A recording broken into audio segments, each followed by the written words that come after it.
Bonjour à tous. Vous m'entendez? Bon, je crois que j'ai... Ah non, ça n'a pas démarré. Donc, je suis ravi d'être avec vous aujourd'hui pour parler d'un sujet qui commence à faire un petit peu le buzz. C'est ce qu'on appelle l'entrepreneuriat social. Et je vais essayer de vous raconter un petit peu ce que fait à la fois Ashoka, qui est l'organisation que je représente, et ce que nous souhaitons faire en Grèce. Alors, est-ce que vous savez, pour commencer, quel est le point commun finalement entre Jimmy Wales, le fondateur de Wikipédia, Mohamed Younous, le père fondateur du microcrédit, Daniel Deguet, qui était dans cette salle il y a quelques temps, et 3300 autres personnes dans le monde? Est-ce que vous avez une idée de le point commun entre ces gens très différents dans des univers parfois opposés? D'une part, c'est ce que nous appelons, nous, des entrepreneurs sociaux, c'est-à-dire des femmes et des hommes qui ont décidé de mettre leur qualité entrepreneuriale au service de la résolution de grands enjeux de société. Et la deuxième chose, c'est qu'ils font tous partie du réseau que je représente qui s'appelle Ashoka, qui depuis 35 ans maintenant, après son démarrage en Inde, a fait de sa mission le fait de trouver et de soutenir ces entrepreneurs sociaux un peu partout dans le monde. Vous savez, pendant très longtemps, quand quelqu'un avait une formidable idée pour aider la société, on lui donnait la Légion d'honneur, on lui remettait éventuellement le prix Nobel de la paix, parfois même à titre posthume. Mais en fait, il n'y avait personne pour aider ces entrepreneurs au pire moment de leur existence. Vous savez, dans le monde du business, on parle de la vallée de la mort, qui sont les 3 ou 5 premières années où vous avez besoin de gens qui vous croient, de gens qui investissent en vous, de gens qui vous disent parfois dans les pires moments que ce que vous faites est important, etc. Ça existait dans le monde du business, ça existe dans le monde du business, c'est ce qui a permis de créer finalement tout cet écosystème d'investissement qu'on connaît tous depuis les business angels jusqu'au gros fonds.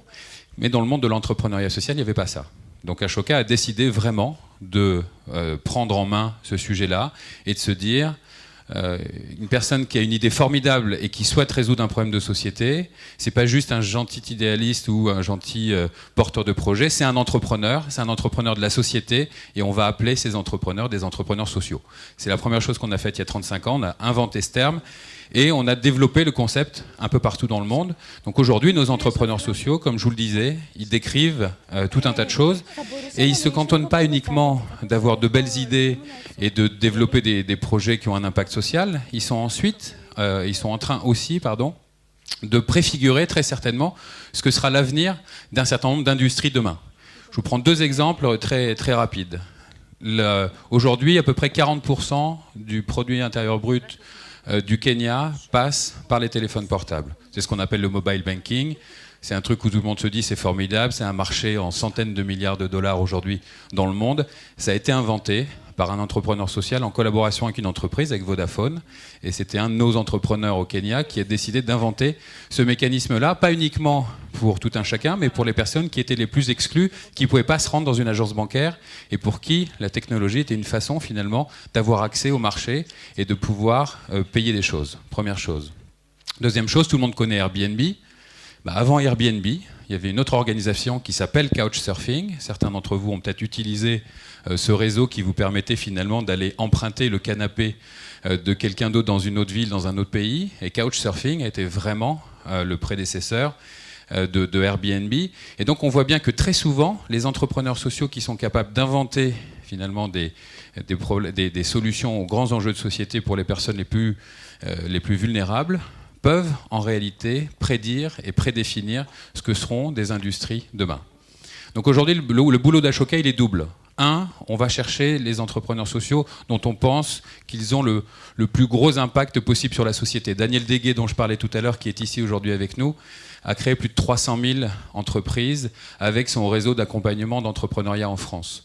Mohamed Younous, dont je parlais tout à l'heure, vous le connaissez tous, aujourd'hui c'est plus de 500 millions de familles qui ont accès au microcrédit qu'il a inventé.